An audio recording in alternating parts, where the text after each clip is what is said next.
किताब rich dad poor dad में financial security का एक ऐसा सबक है जो पैसे को देखने का नजरिया ही बदल सकता है। तो चलिए आज उसी पावरफुल आइडिया को थोड़ा और गहराई से समझते हैं। चलिए सीधे पॉइंट पर आते हैं। एक बहुत ही आसान सवाल से शुरू करते हैं। मैकडॉनल्ड्स आखिर किस बिजनेस में है? क्या लगता है? जरा एक पल के लिए सोचिए। अगर इसका जवाब हैमबर्गर है तो ये कोई नई बात नहीं है। 1974 में MBA स्टूडेंट्स के एक पूरे ग्रुप ने भी यही सोचा था। मतलब ये एक बहुत ही स्वाभाविक जवाब लगता है ना? लेकिन मैकडॉनल्ड्स के फाउंडर रे क्रोक का जवाब कुछ और ही था। उन्होंने कहा, मेरा बिजनेस रियल एस्टेट है। और बस यही जवाब आज की हमारी पूरी बातचीत का सेंटर पॉइंट है। तो चलिए सबसे पहले इसी हैमबर्गर वाली गलतफहमी को दूर करते हैं और जानते हैं कि रे क्रोक के इस बयान के पीछे की असली सच्चाई क्या थी। देखिए, क्रोक का बिजनेस मॉडल कमाल का था। वो जानते थे कि असली दौलत हैमबर्गर बेचने से नहीं बल्कि उस जमीन से आएगी जिसके ऊपर वो हैमबर्गर बिक रहा है। मतलब हर फ्रेंचाइजी के साथ उनकी कंपनी एक और कीमती जमीन की मालिक बन जाती थी। उन्होंने प्रोडक्ट पर नहीं, एसेट पर फोकस किया। और मैकडॉनल्ड्स की यही कहानी हमें पर्सनल फाइनेंस के सबसे जरूरी सबक की ओर ले जाती है। ये सबक है अपने प्रोफेशन और अपने असली बिजनेस के बीच का फर्क समझने का। और इस सबका जो सबसे जरूरी सबक है वो है अपने काम से मतलब रखना। पर इसका मतलब शायद वो नहीं है जो कोई आम तौर पर सोचता है। चलिए इसको समझते हैं। यहाँ पर प्रोफेशन और बिजनेस के बीच का फर्क समझना बहुत जरूरी है। प्रोफेशन वो है जिससे सैलरी आती है, जैसे मान लीजिए कोई बैंकर है। लेकिन बिजनेस है किसी की संपत्ति, वो चीजें जिसका कोई मालिक है, जैसे कि खुद उस बैंक का मालिक होना। और यहीं पर ज्यादातर लोग गलती कर जाते हैं। वो अपने प्रोफेशन को ही अपना बिजनेस मान लेते हैं और अपनी पूरी जिंदगी किसी और की संपत्ति बनाने में लगा देते हैं। उन्हें पता ही नहीं चलता कि वो ये काम खुद के लिए भी कर सकते थे। तो फिर इसका सल्यूशन क्या है? सल्यूशन है अपना फोकस इनकम से हटाकर एसेट्स यानी संपत्ति बनाने पर लगाना। चलिए देखते हैं इसका क्या मतलब है। यहाँ सोच का अंतर साफ दिखता है।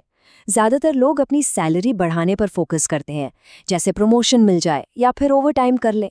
जबकि अमीर लोग वो अपना एसेट बेस बनाने पर फोकस करते हैं, यानी ऐसी चीजें खरीदना जो उनके लिए पैसा कमाए।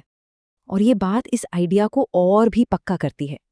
फाइनेंशियल स्ट्रगल इसलिए होता है क्योंकि लोग अपनी पूरी एनर्जी किसी और के एसेट्स बनाने में लगा देते हैं, अपने नहीं। ठीक है, तो अगर एसेट्स पर फोकस करना इतना ही जरूरी है तो ये असली संपत्ति आखिर होती क्या है? चलिए इसे भी समझ लेते हैं। बहुत आसान शब्दों में कहें तो एक असली एसेट वो है जो किसी की जेब में पैसा डालती है। ये सिर्फ कोई महंगी चीज नहीं है, बल्कि एक ऐसी चीज है जो किसी के लिए काम करती है, पैसा कमाती है।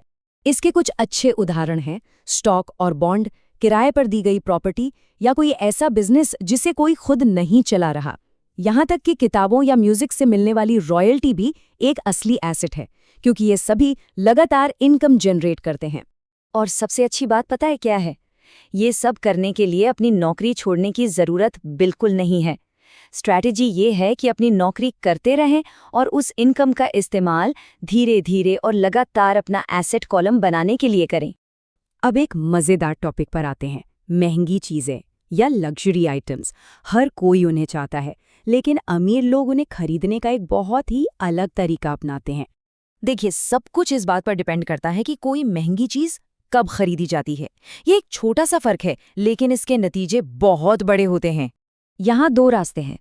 एक है आम रास्ता, अपनी सैलरी या क्रेडिट कार्ड से एक महंगी कार खरीद ली जिससे सिर्फ कर्ज बढ़ता है। और दूसरा है अमीरों का रास्ता, पहले एसेट्स बनाए, फिर जब वो एसेट्स काफी इनकम जनरेट करने लगे तब उस इनकम का इस्तेमाल कार खरीदने के लिए किया।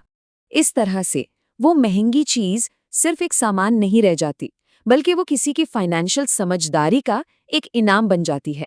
ये इस बात का सबूत है कि कुछ ऐसा बनाया गया है जो किसी के लिए काम कर रहा है। ये लाइन पूरी बात का सार है। प्राथमिकताएं बदलनी होंगी, पहले एसेट फिर लग्जरी, इसका उल्टा नहीं। तो आखिर में इस पूरी बातचीत का निचोड़ क्या है? ये सब कुछ अपने एसेट कॉलम को बनाने और उसे मजबूत रखने के बारे में है। जरा इस आखिरी विचार के बारे में सोचिए। किसी के एसेट कॉलम में रखा हर एक रुपया उसका एक कर्मचारी है, एक ऐसा कर्मचारी जो कभी सोता नहीं, कभी शिकायत नहीं करता और हमेशा उसके और उसके परिवार के लिए लगातार काम करता रहता है। तो ये सवाल सोचने वाला है, आपके पास कितने कर्मचारी काम कर रहे हैं और अपनी इस वर्क फोर्स को बढ़ाने के लिए क्या किया जा रहा है।